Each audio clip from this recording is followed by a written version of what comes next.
I'm going to talk a little bit about kind of our product strategy, our platform strategy.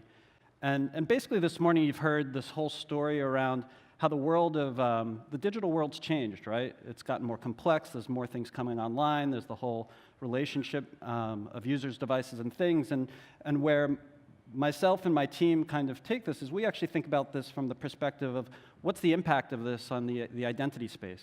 How do we need to be thinking about designing an identity platform that can manage this new world, that can help drive value? And so what I'm going to do in my presentation is I'm going to talk a little bit about kind of our core value proposition when we're thinking about how we build out the platform and how we think about things, kind of our orientation towards the world and where we're kind of taking that. So what I want to kind of do first is start off with the value proposition of how we think about platform. And it's really a very simple value proposition, but it's pretty ambitious as well. You know, if you think about the old world of identity, it was all about users and web resources, right? That's not the world we live in anymore. I just saw a whole presentation on smart basketballs and footballs and other things that are coming online. And so it means we have to be thinking about our orientation from a very different perspective. So the value prop of how we're thinking about this from a ForgeRock perspective is this idea of relationships. How do we help you drive digital relationships across users, devices, things, and the cloud services that they engage with? And doing it in a really dynamic way. And this is really important because this really changes how you have to think about your identity foundation. You can't take the legacy foundation of yesteryear focused on internal employees and lowering operational expenses and doing support password resets and things like that, and just take that and point it to the new world, right? There's a whole set of new use cases you have to be thinking about. So when we think about the platform, this is kind of how it ties into our thinking. We think about kind of 4 or 5 key layers that we're focused on. The first is this idea of the persistent identity. How do you actually use identity to actually create these relationships, to connect to lots of different types of things? So again, in the old world, you had things like agents and standards and whatnot to connect to web resources. In the new world, you have to be thinking about things like set-top boxes and kiosks and mobile devices and smart basketballs and footballs and going on from there, Amazon Echoes. And so it means that we actually have to be thinking about the technology that allows us to connect to anything. How do we actually broaden that to the edge? How do we think about things like IoT? And I'll talk a little bit in a couple of minutes about some of our thinking there. But it really is a very different world. We want to kind of be able to take all the rich patterns and practices that we've thought about tied to identity, bring it to cars, which you'll hear about later.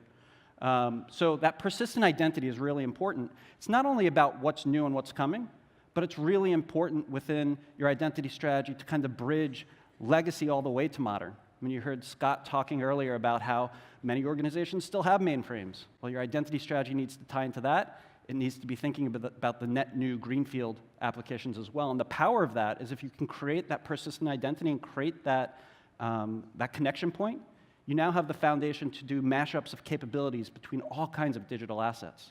And that's the power of how we have to be thinking about this. The other piece is we need to be thinking about the brain, the kind of the identity intelligence that sits behind it. So, you know, the old world of identity thought about basic things like authentication and just protecting doorways.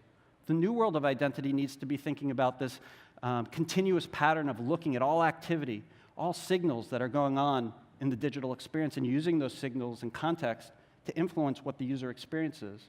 So it means that we need to have more power to create kind of these neural networks that influence how digital assets are brought online, how they interact with one another, how you personalize.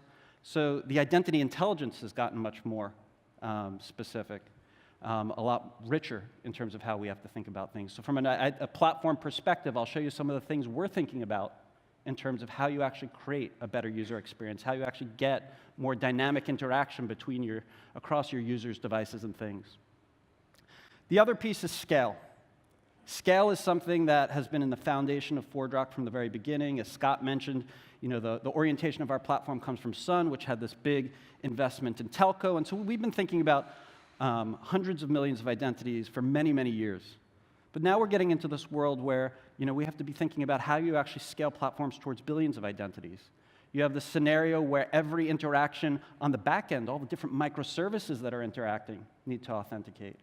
And so we have a very different level of scale that needs to be thought about. So, this is a scenario where you need to be architecting for the future.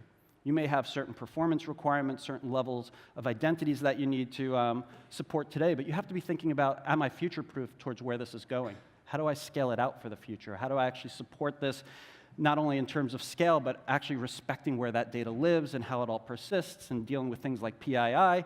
So kind of your underlying database strategy around your identity platform is so key to this new world. And then lastly, we're going through pretty much an automation revolution in the world of infrastructure. You go into any organization today, and there's kind of a DevOps and automation redefinition, where people are thinking about how do I actually take infrastructure and one, run it on any cloud. Many of our customers that I talk to, they're not deploying on a cloud, but they're deploying on AWS, they're deploying on Azure, they're using things like Cloud Foundry, they have on-prem. And again, you need a persistent identity that cuts across all these things to be able to transform and create these digital experiences. So how do you do that in a repeatable, scalable way? How do you automate it to be more efficient, so scaling in an efficient way?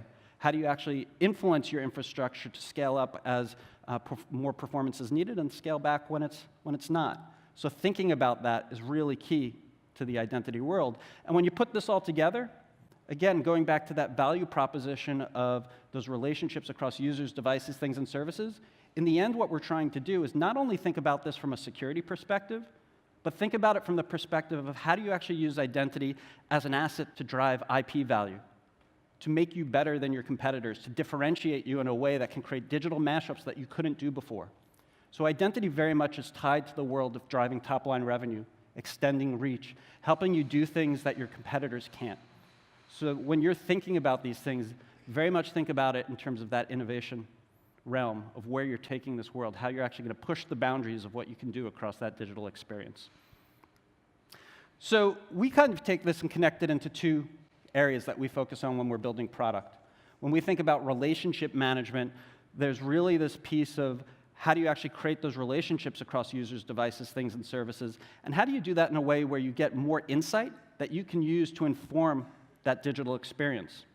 So what you see here is kind of our data strategy around identity and how it ties to the relationships. You have things like social identity that are very powerful in terms of how you aggregate information. You have smart profiling where you focus on things around how you can actually collect data over time and enrich. There's things like device registration to pair devices to different users. We'll talk a little bit about GDPR and how you actually affect that user experience for people to manage their identities and to actually have the right to be forgotten, to download their data and take it with them. And all of this is built on a foundation of what we call the relationship model. So again, in the old world of identity, everything was surrounded, it was focused on the user. Everything was an attribute of the user. That's not reflective of the world we live in. You need to be thinking about how do you actually create that digital replica of the digital experience, which includes users, but it also includes set-top boxes and mobile devices and all those different elements that are key to your digital strategy. So what that means is from an identity management standpoint, you don't want an identity management system that's solely focused on the definition of a user. You need a generic object model that allows you to model anything as an identity and to recognize that in the customer-facing world, you have subscribers that may have multiple people that are associated to a phone or multiple people that are associated to a TV. And so that's really important in terms of the foundation of how you build out your identity strategy. The other piece to this is the insight that comes off of it. So we kind of pride ourselves on having this very powerful common API strategy across our whole platform. The power of that strategy is not only in terms of customization and being able to do cool things with our APIs, but also how do you actually draw insight around that? How do you actually leverage it more in the context of an identity graph API to see what's going on with your data, to understand those relationships, to see what trusted devices are associated to Daniel? So the API strategy is really key here. And then the last piece that I'll talk about in terms of relationship management is this whole piece of data orchestration. So in the identity management world, we've historically looked at identity management in the context of syncing to HR systems and SAP and Oracle and things like that. We now have this world where we're orchestrating and using data to enrich on the marketing side. How do we actually use it to drive lead generation tied to marketing automation and lead scoring and understanding who our customer is and tying it to things like Salesforce, where you can use identity data to connect to how we actually generate pipeline and sales opportunities and revenue. And that's a really, really different world to think about. How does identity tie to DMP systems on the marketing side? How does that marketing persona want to leverage identity data? Completely new personas that we haven't had to think about before are now part of this whole model of identity. So on the relationship management side, that's some of the core areas that we're focusing on. The other area is what I call responsive identity. And I think this part is really interesting because, again, in the old world, we talk about identity just in terms of authentication and authorization, very security-centric way of thinking. But as I go in and visit customers and prospects, the things that I hear about is very much tied more to the user experience. How do I actually understand context to affect the user experience to reduce friction? Not only to secure things, but in the right conditions to actually reduce friction, make it easier for people to get access to data. And so this is a really, really important part of the strategy, is ensuring that you have the power to affect user experience based on the different omni-channels people are going through. And we'll talk about that in a little bit. I'll show you a little bit more about what we've just rolled out there. So just building on this a little bit more, I kind of wanted to highlight a couple of things because, this week we're in the process of rolling out our new platform. Lots of new great things are coming. And some of the new technologies, some of the highlights I just thought I'd kind of talk to. So when we go to connect to anything, one of the core areas that we've been focusing on is this realm of edge security. As more devices and things come online, how do you actually engage with them? And how do we actually bring them into the world of identity and the world of the cloud when they don't necessarily speak the language of the cloud? You have all these devices with time series data and all kinds of data coming off of them that speak protocols like MQTT or CoAP or AMQP. It goes on and on and on. And we need to now start to think about how do we actually take these things that speak a different language, take all the rich patterns and practices around authentication, around policy, around authorization, and apply it to those things. And that's what we're doing. We're actually rolling out right now an identity message broker that speaks MQTT. So anything that's out there that's speaking that language can now communicate with our platform, and you can apply authentication to those devices and things. You can apply policy to them. You can personalize them, do all kinds of great things with them. And so this is kind of the start of our edge security strategy. The other piece is tied more to the security end. As more and more things come online, there's more risk. Right? So how do you actually verify the authenticity of things? So one of the areas that we've been focusing on is we've been talking to companies like ARM and Samsung and Dell and many others, Intel, and thinking about the whole piece of as a new devices come online, how do you attest to the fact that it is what it says it is? How do you verify the authenticity of a device? So we're actually rolling out software that you can actually deploy into chips and IoT gateways, put in their trusted execution environment or their secure element, very secure realms on the boards of those chips that enables you to actually create a secure connection to the device and a secure connection to our platform. So again, you can have these rich abilities to apply identity patterns and practice for driving that IP, but you can do it in a secure way. So another area that we're focusing on and rolling out is our identity edge controller, focused on verifying the authenticity of things. From an identity intelligence perspective, there's some really, really cool things going on. And we're going to demo at the very end some of these different technologies so you can see them in action. But first and foremost, I wanted to hit on, first tied to that relationship management story, the whole piece of actually capturing attributes and building rich profiles. We've focused over the last year on really building out our social identity story, looking at both the global providers and also regional providers. So if you're doing business with China or Singapore or other areas where social providers like WeChat are popular, or you're dealing with Russia where they're using things like vContact, you have ways to actually tie that identity data to your profiles and to actually expand the depth of knowledge that you know about your end users. The cool thing about this is we call it social identity, but it really could be any identity provider. We have scenarios where banks want to actually be working with government providers, where you actually sign on with a government ID to actually capture attributes and pass it into the bank. So it could be any identity provider here, but creating that rich profile is really, really powerful. The other side of this gets into those neural networks that I was talking about, that intelligence, the brain. And the way we're actually looking at this is, I think, very different. In the old world of identity, when you went through things like authentication or authorization, it's very monolithic in terms of how we thought about things. We thought about it from a macro level. So, I might log in with a username and password. I might actually register a device where it captures some device data on me. It might have a risk profile that's associated with me, and based on that risk profile, I might have a decision like step-up authentication or passwordless based on this monolithic big decision point. That's not how the world works today. When you think about the world that we live in, you have all these signals that are out there. You have things like geolocation. You have things about your phone as to whether your phone's jailbroken or not. All these data points that you can use to build these different flows and actually take people through different user experiences based on what that contextual data is. So some of it may be driven from a user experience perspective. I want to create a user experience where I give my users choice on how they're going to authenticate with me or how they're going to get access to a service with me. Other pieces may be more about looking at things like geofencing and saying if I'm in London, I want the authentication experience for someone to be completely different than if they're in France, and getting to that level of granularity. But again, looking at all the different signals to make those decisions. And we'll show you some really great examples shortly on this. Another area that we're focused on is the idea of push authorization. So about a year ago, we launched the concept of push authentication, where I could log into a service, my phone goes off, I do Touch ID, and all of a sudden I get access. And it could be a multi-factor scenario, it could be passwordless, there's lots of cool things that we could do with that.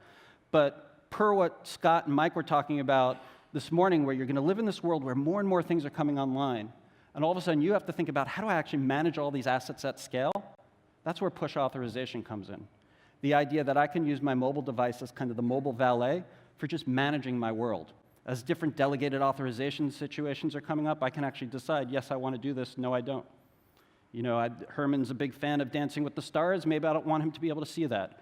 I want to be able to have control over that. So if he's trying to access it, maybe my phone goes off. I say, no, he shouldn't have access to Dancing with the Stars, and all of a sudden that policy is enforced, and he no longer has access to it. So how do I actually create this experience where I can use authorization in a way that's furthering this digital world where more and more things are coming online? And this is new in the new version of the platform that's launching this week. And then GDPR is the other area, and we're going to demo our GDPR dashboard so you can see this in detail. I think the one thing I'll call out here is the really interesting thing tied to GDPR is it's not only an issue around regulations, but it's tightly tied to user experience. So how do you take the scenario where we're now trying to empower customers to have control over their identity and give them a very logical best practice in terms of how to manage that, and actually recognize that it's not only to meet the criteria of a regulation, but also thinking about it from a pattern and practice of how do I just create a good user experience for my customers. So I'm going to bring up some folks shortly, and we'll kind of walk through our thinking there and how we're addressing that. Last thing I think that I'll talk about is around smart profiling. So the idea that as you move to the realm of customer identity, you don't necessarily want to take people through big registration processes on the first point of engagement. You have to actually think about that user journey. You have to think about the types of things they're trying to access, and think about how do I incrementally collect data over time based on where they are in that journey. So the idea of how do I progressively actually capture data. You know, the first time I come to a retail site, maybe they only want my name and password and an email to get access to it. The next time, they might ask me for an address. As I buy something, they might ask for credit card information. Again, incrementally building stages in terms of how I collect data. So smart profiling is very, very important in the customer-facing world as you get into industries like retail and telco and all these different areas where you're engaging with customers in a sense where you have to think about how do I actually build my journey based on what they want to experience. So with that, we're going to actually move to demo time. And as I mentioned, we have a new version of our platform coming out. Tomorrow, we're actually doing a tech day, our Unsummit, where we completely geek out on everything tied to the platform, take these topics and really dig into demoing things, looking at code, interacting with the engineers and product to learn about it. But what I thought I'd do is I'd invite to the stage Andy Hall and Simon Moffat on the product management team, and we give you a little preview of some of the types of things that we're going to dive into. So Andy and Simon, welcome. There you go. So first and foremost, we're going to walk through a little bit about the GDPR dashboard. So Simon, you know, I gave a little bit of a preview around the GDPR dashboard. Maybe you can tell us a little bit about what's special about what we're launching here and why it's important. GDPR is an interesting one. I think everybody knows it's this compliance piece. You know, everyone's thinking it's compliance, we need to be compliant, we need to do certain things as organizations to make sure we get the tick box exercise. Actually, GDPR is there to empower the end user. You know, it's to give the user control and consent and guidance around information they've given up to the service provider, why they've given up to it. It's all about improving that end user experience. Right. So on one side, yeah, it's a technical compliance exercise, but actually the service providers themselves can provide the end user with a single entry point to all of the interactions, whether it's the devices they've used, the data they've shared, why the information has been shared. And that's all about A, empowering the end user, but B, making it simple for the end user to understand what information they've shared and why they've shared it. It's a very, very important aspect to it. So it's interesting because I see Andy kind of clicking through some of the samples of the GDPR dashboard, our privacy and profile management dashboard. And the thing that I really note is in the old world, you had identity management where you do self-service of your profile data. But what I see here is actually not just pulling from profile data, it's pulling from a lot of what's traditionally kind of access management or runtime data. So looking at trusted devices or federations or things like that and giving people control. So can you speak a little bit about that? Absolutely right. I mean, every organization will have a huge number of different systems delivering device authentication, login times, information collection. They're probably going to be in a multitude of different silos, different applications, different data stores. All of that stuff needs to be joined, not only on the operational side, so technically being able to join those systems together, but being able to give a single view from the end user perspective. So they can see which devices, which mobile phones am I been using, which information have I shared, and why have they shared that information to the service provider. So again, we talked earlier on this morning around having a big, huge 40-page terms and conditions. Well, actually, in the new world, the end user wants to see, okay, I've shared my date of birth. Why have I shared my date of birth with the service provider? What format is that information in? Is it anonymized? Is it being shared with other third parties? And that's really what the main focus of this was around, was having that single entry point, making it much simpler for the end user to understand what information they've shared and have the ability to revoke that when they need to move or, That's great. So what about things like the right to be forgotten or taking your data with you, things like that? Those 2 points are really interesting. So clearly, GDPR, one of the key parts is being able to delete your information if you want to move from one service provider to another. That's a really simple use case. In the identity world, it's a deprovisioning use case. In the consumer space, how many of your applications and service providers that you have the ability to deprovision? It's actually a very, very small percentage. So the whole concept of account controls was actually, one, allow a very explicit ability to delete my account, remove my data, remove my profile, perhaps cleanse any audit logs that are being populated with my email address or my IP address, whatever it could be. And if I want to, be able to export my data and push that into a different service provider. Okay, great. So, maybe shifting a little bit from GDPR, on the one hand, you have GDPR and giving people the ability to control their data and kind of how you actually create a common view for them. Andy, on the other side, there's this whole world of authentication and authorization and policy that shifted to driving the user experience.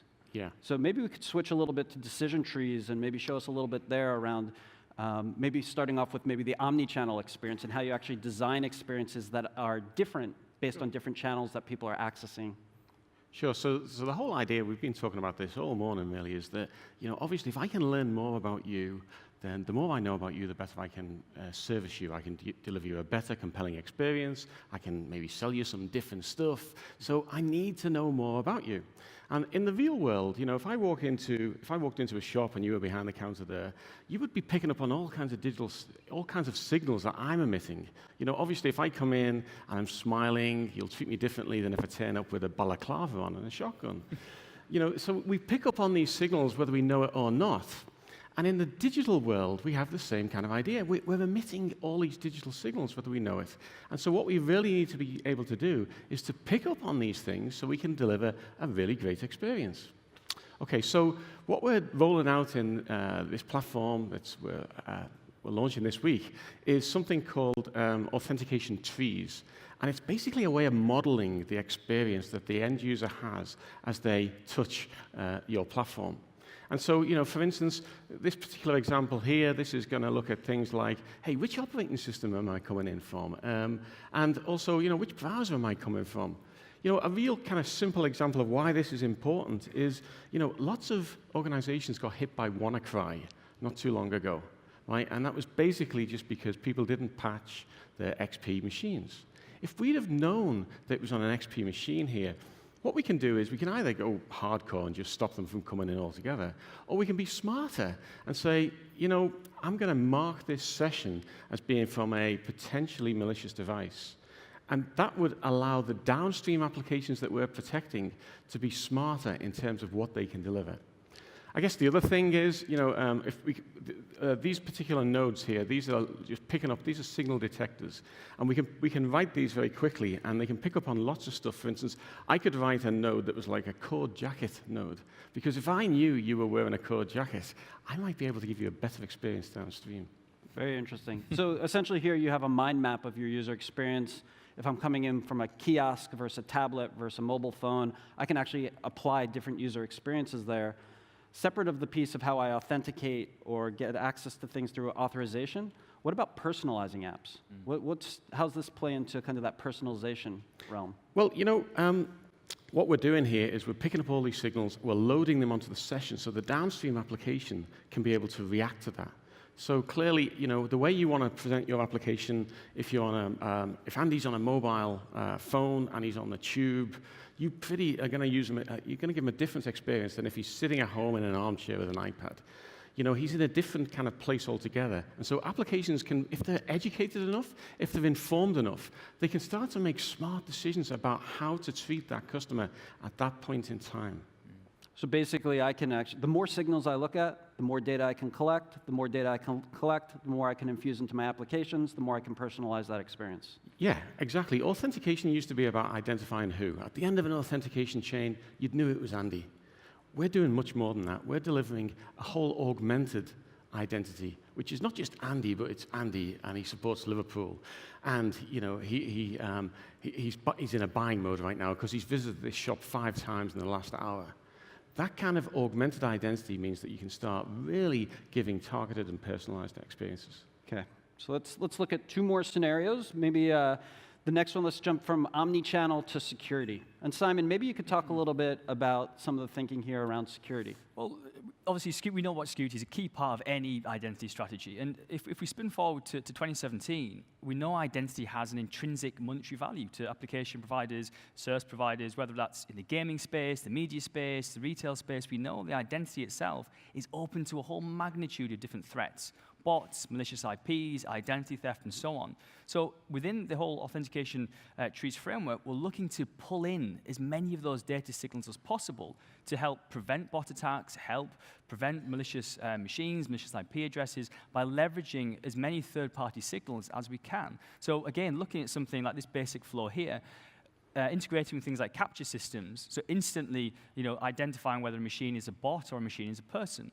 Then looking at the IP address, is the IP address coming from a known malicious device? So all of this tiny, small little signals of authentication, of pre-authentication, are happening even before we start to ask the user for their email address or for their identity. I noticed you have built in this one, Have I Been Pawned? What's that? Have I Been Pawned? So yeah, there's a third-party website called Have I Been Pawned, which is all about, they've got a huge, big collection of all of the identities that have been involved in breaches. Equifax, Yahoo, LinkedIn, Adobe, there's been a whole history of data breaches where usernames and passwords are being exposed. If we can leverage that information in the login journey, we can respond by asking for push authentication or an MFA solution to try and reduce the risk by those exposures. Yep. So this is the moment where people are pulling up the site and actually putting, testing, I did this yesterday. I'd been pawned 7 times, which is horrible. I'll be astonished if you haven't been. It is frightening, the information that's, it's not good. Yep. And just to add to that as well, I mean, this open threat intelligence node that we're showing here is just an example of how we may not know all the information that we need to know, but there are going to be services out there that you can call into, threat analytics engines. We can now put nodes in which will call out and say, hey, how risky is Andy? Yeah. Yep. So actually building off this, I talked about earlier about how our whole strategy is shifting away from just this user-centric world to the world of relationships and users, devices, and things. It means the authentication and authorization practice of how you might access a service is going to be different. If I was looking at a car versus a kiosk versus a set-top box. So can you talk a little bit about how you design these based when it's not your traditional login to Facebook kind of scenario, but more, a car or a set-top box or something like that? Sure. So I guess a lot of the examples we've shown so far had a human being in there somewhere. And this particular model is more kind of like based upon the device, starting with the device. So the device, you imagine you jump into your car and you try to turn on the engine. Well, maybe you want to check that car or that device is in a known location. If it's not at home, if it's not at work, if it's somewhere else, Has it been stolen? Has it been left on bricks? What we can do there is basically authenticate that device. We can learn about that device, learn about its location, and then we can start tying it in with, for instance, human beings. So, in my car, sometimes my wife drives it, maybe the kids sometimes try and drive it as well. And so at that point, you jump in your car, you'd say, it's Andy, or it's my wife. And all of a sudden, the seat starts moving forward, the radio station tunes to BBC 6 or whatever. And I get a totally personalized environment delivered by the device because we know so much more about both the device and the human being that's driving. So in this case, it could be using a mobile phone for push to verify that you are in the car in that location? Yeah, so in this particular example here, we basically say, hey, is it Andy? And then Andy gets sent a message to his phone. And he presses OK like that, and the car starts up. No passwords needed, maybe not even a key. Yep. So this is a nice tie-in. Later on today, Ashley Stevenson is going to be talking about the world of telematics. And so I think this is a good parallel for that, where he's going to show us how you personalize the telematics experience and how you personalize cars. So this would be a good input into that. Exactly. So I do have one last question for you guys, because we have sitting up here a Liverpool fan and a Manchester United fan. If you were kind of designing flows for one versus the other here, would one be more complex than the other? Any differences that you'd actually see from your perspective? One wins trophies, one doesn't. Well, ooh. Five European Cups. Ooh. 5 European Cups. Okay. No, this is great. So thank you very much, guys. Again, I want to do a little plug for tomorrow, where if this is the type of thing that interests you, one, pull the PMs aside and while you're here today and have them show you more. But two, if you want to really dig into all the different things that are coming in the platform tomorrow, that's where we're going to do a complete geek out session to dig into that. So grab me or Andy or Simon to ask us about that. We can tell you more. So thank you very much. Cheers.